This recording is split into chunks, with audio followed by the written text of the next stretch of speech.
Welcome, everyone, to another edition of SCRC's Let's Talk Caregiving. I'm your host, Roberto Velasquez, President and CEO of SCRC, and I'm here as always with my co-host, Martha Reñón, Executive Vice President. Hi, Martha. Hi, Roberto. Today's special guest is Reverend Noella Buchanan. Reverend Buchanan is a retired pastor of the African Methodist Episcopal Church. Her most recent assignment was Allen Chapel AME Church in Riverside, California. Noella has her Masters of Divinity at Fuller Theological Seminary. She also attended USC Andrus Gerontology Center in the field of pre-retirement and grief counseling and USC Medical Center in the field of sickle cell education and counseling. Reverend Buchanan, she has a long and distinguished career with a great passion for work out in the community, doing outreach, education, and advocacy. And I can go on and on about all her accolades, but I'd just like to say welcome and thank you for joining us here today. Thank you so much for having me. We are very happy that you're here to join us today. Caregiving, as everybody knows, is universal. It impacts us all. You know, there's over almost 48 million people in the country that are unpaid family caregivers. In California, it's about 4.7 million. And in San Diego County alone, it's over 490,000 family caregivers who are caring for someone with a chronic or disabling condition. And the reality is that only 1% of all older adults are living in nursing homes or assisted living communities. So providing care at home is what is happening on a regular basis. And we also know, especially during this pandemic, we have seen the stressors that family caregivers undergo, especially when there's a lot of isolation. And that's when we have the real big need for services, for outreach, for people to connect to agencies as well as to their community resources for help. And that's why we're here. I'm so happy that Noella's here so we can talk a little bit about some of the services that they've been able to offer and some of the ways that she's been involved. I do know that, Noella, you've also been a family caregiver as well. So we'd love to hear some of your stories.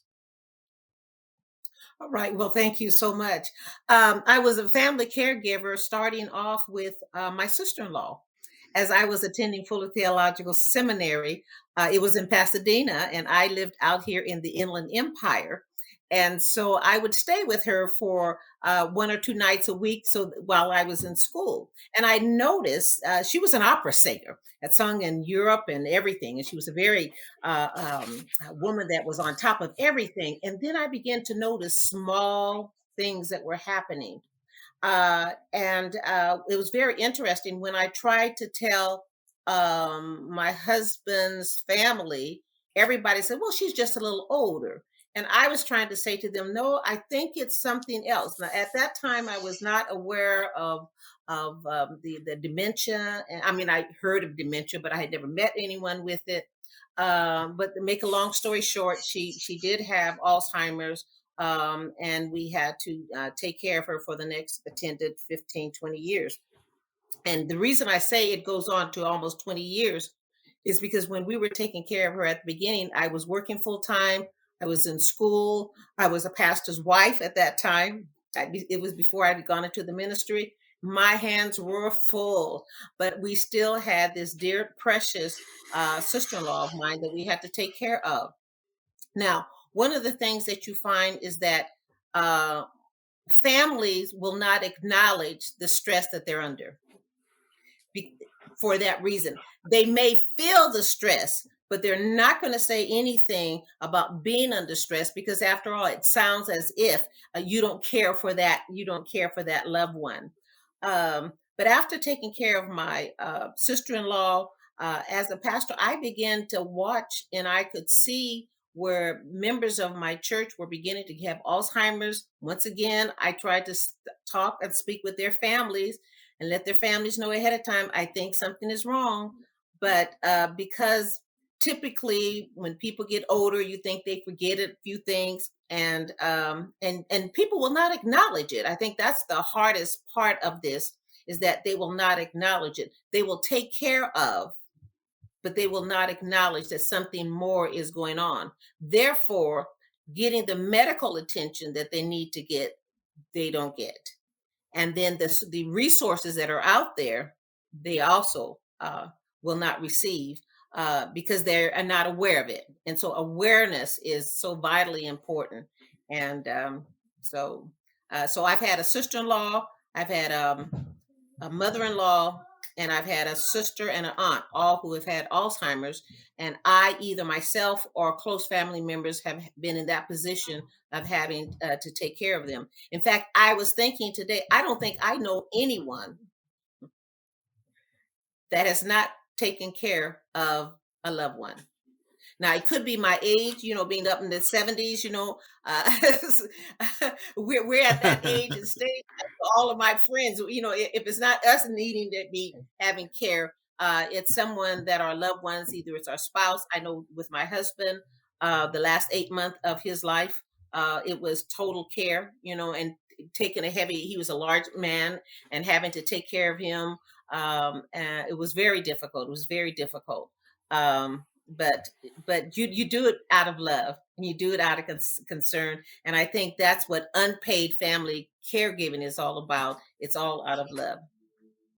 I am so glad that you mentioned awareness, Reverend Buchanan, because I think as caregivers, we often just kind of go about our busy days. You talk about balancing, you talk about having your hands full, and in really missing the signs of awareness of what our body is telling us, including our mental health, is so important. I was reading a fact sheet from AARP, and there is one that came out on May 2020, and it's called The Typical African American Caregiver. And they talk about the need for really supporting caregivers, but also the burden that Yes. the African American caregiver faces, because they often kind of turn inward, right? They are taking care of their own. Like Roberto said earlier, that's not a typical community that would place someone in a facility. And so you take on these added responsibilities, many times not even knowing what to expect, right? Because you say we care and we love that person, but something like dementia, that is so difficult. And that's why I'm glad that you're talking about really us taking the need to be aware, to recognize some of these issues within our community, so then we can support each other. Roberto, I don't know if you wanted to add a little bit more about that. Yeah, so Reverend Buchanan, you talk about at the end, you haven't, you don't think you know anybody who hasn't been a caregiver. That is such a truth. The fact is that everybody at some point becomes a caregiver or is in need of caregiving. And the other thing that you mentioned is Alzheimer's and dementia. And, at the beginning, you really didn't understand or didn't know about it, or people don't know about it. And part of the awareness is for people to understand what is dementia and what is Alzheimer's disease. And of course, we now know that dementia are symptoms of a disease process, for forgetfulness, difficulty doing familiar tasks, memory loss, problems with speech, and all of these things happen over time. And the number one cause of dementia is Alzheimer's disease. And in the African American community, very much like in the Latino community, we have a higher risk of developing diseases that could lead to Alzheimer's disease, like heart disease and stroke, diabetes. A lot of it is environmental, some of it is hereditary, a lot of it has to do with our nutrition.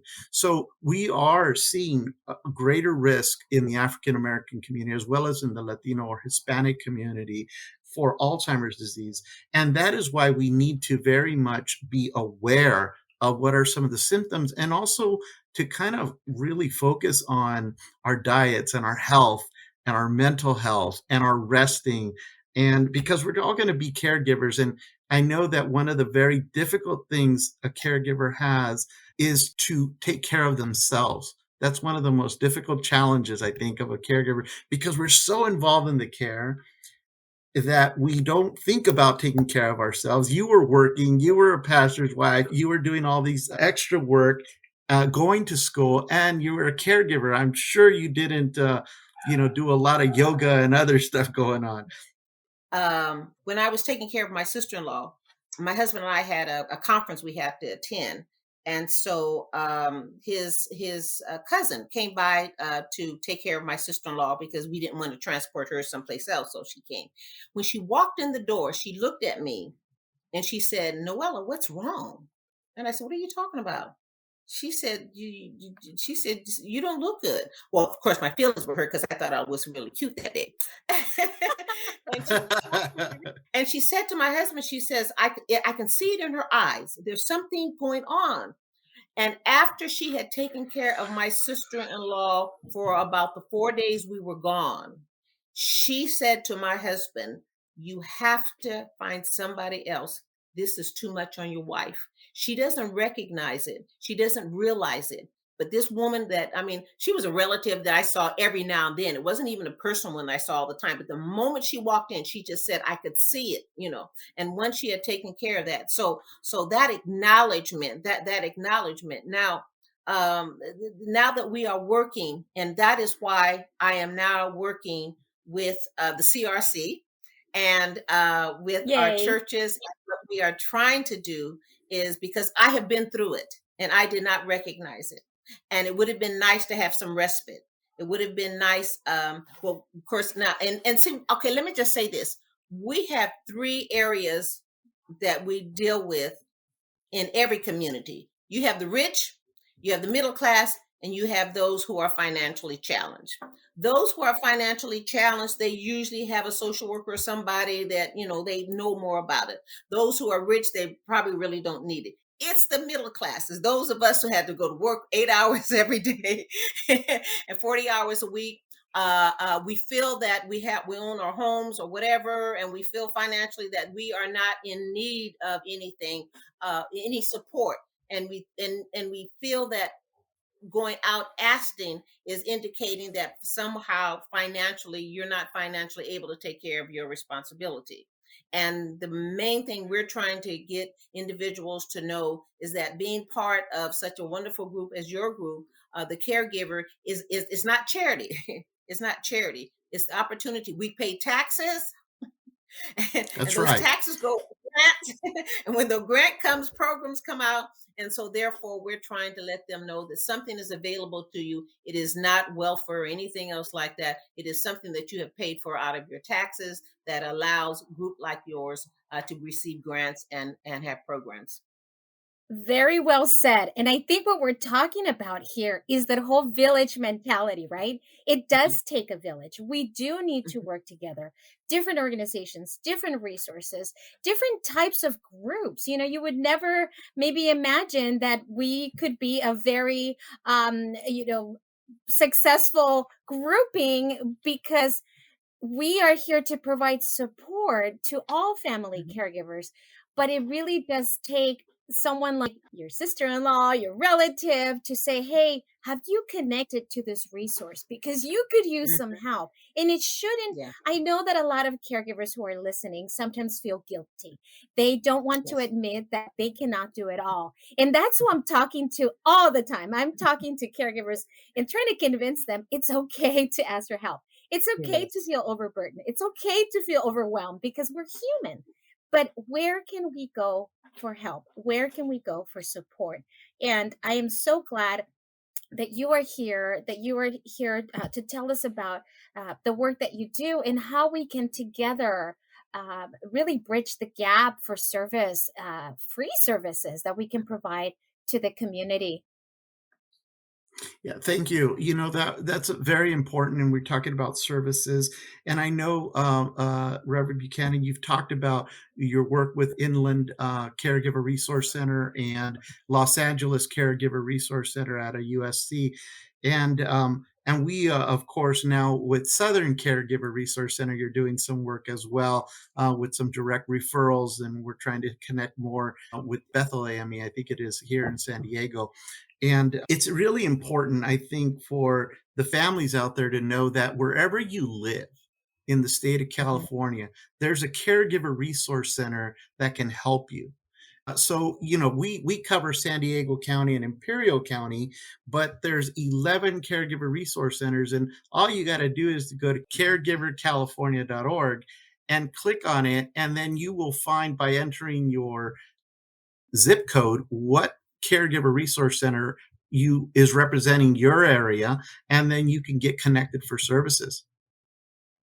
Yes, and that's what we're trying to do now. Even though I am connected with the AME Church, one of the things that we say, most churches are out there in the community. Churches are out there in their community. And so when we are working these type of programs, we are reaching out to the wider community, whoever is in our community. If you happen to come by our church, that'd be fine. But that's not our purpose. Our purpose is to go out into our own community when we have various programs in our communities, when we're working with feeding programs or children's programs or something like that, is to inform the parents that we also have a caregiver group, a resource group, a group that can help you if you have someone. And so it is not a religious thing that we do. It is a spiritual thing that we do, caring for people, but it's not a religious thing where we are trying to proselyte anyone. We just are going out into the community and we open it up to anyone in our community who would like to have more information. That is so wonderful that you do that, because many times caregivers do not even identify with that term or not realize that they are themselves caregivers. So if someone, let's say, like you said, you have a parent and maybe is going to connect with you for resources for their children. Hey, you talk to them and you realize, I'm a caregiver because I'm caring for my mom and she has mobility issues. So there's another resource that they could access. I'm so glad that you mentioned that. Many times caregivers who come to us don't recognize their specific needs, and many times don't even know where to begin. I know that was the case with me when I was a caregiver. I don't know if that happened to you, Noella, when you were in that situation. How were you able to connect when you realized, once somebody pointed out to you that you needed help? How did you end up connecting to those services? Well, I was very fortunate, and once again we talk about family. That same cousin was able to take my sister-in-law and to take care of her until we had to to do something, put her in a home. But that's so vitally important. No one can take care of someone 7 days a week, 24 hours a day. And a family caregiver person, 7 days a week, 24 hours a day, because even if you're not physically there, your mind is there. You're worrying about what's happening. You're worrying about what they're doing. And that's why it's so vitally important to have programs like yours, where we can offer them respite, a couple of hours to just get away and to get some rest.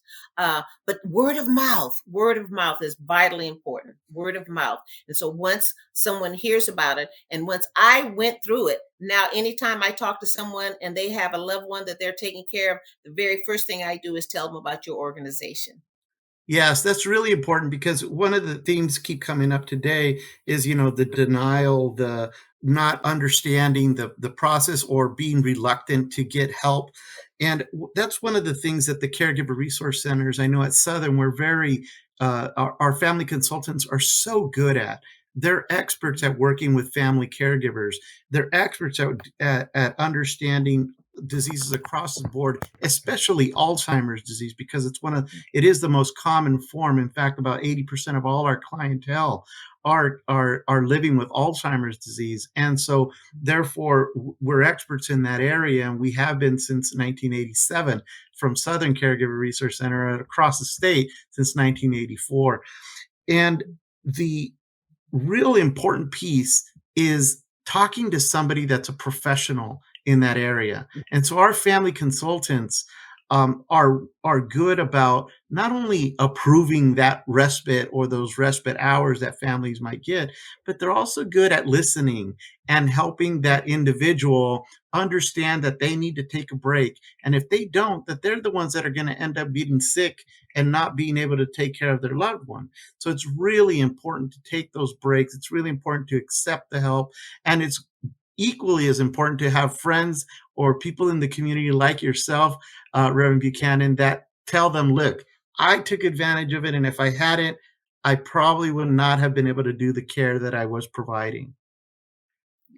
Yeah, one of the things is organizations like yours must get out into the community. If they don't, I mean, you have great services, but if the world doesn't know about it, then the world can't take advantage of it. And that's why we're hoping to use the various churches in the community, and not just the churches. We say the bowling league, the car clubs, Right. That's whatever right. community groups, whatever community groups are out there. If the community is having Juneteenth is coming up. You mentioned that Juneteenth. I mean, Yeah. whatever's going in San Diego, be out there with a booth. Be out there with a booth. Let somebody know that you're there. You know, that's the only way they're going to find out. We can tell you, but it's going to be a small group. But we have to get more and more people to come out into the community to know what's available, and it's available, and it's great. Thank you so much. I know we're running out of time, but Martha has done such a wonderful job at Southern Caregiver Resource Center with her education and her outreach. I don't know if Noelle, if you were aware of this, but I'll just throw out a statistic. Last fiscal year under Martha's leadership, we connected with over 200,000 people through outreach. And through education, over 15,000 people attended our educational programs that Martha spearheaded. So we are doing. I totally concur with you. You have to be out and we there. can do more. And we could do more. Absolutely, we could do more. And getting out to those very strategic locations is really important. Well, that's all the time we have left for this edition of Let's Talk Caregiving. To hear more of our podcasts, follow us on your favorite podcasting platform or visit our website at scrc.care. I want to thank Martha for co-hosting another important discussion, our guest, retired Reverend Noella Buchanan, and our audience for tuning in. If you are providing support to a loved one, you don't have to do this alone. Asking for help is not a sign of weakness, it's a sign of strength. To connect to our programs and services, visit us at our website at scrc.care or call us at 1-800-827-1008. If you live outside of San Diego and Imperial counties, visit caregivercalifornia.org. To support our efforts, you can make a tax-deductible donation by going to our website at scrc.care and clicking on the Donate tab. And remember, SCRC is here, caring for those who care for others. Thank you.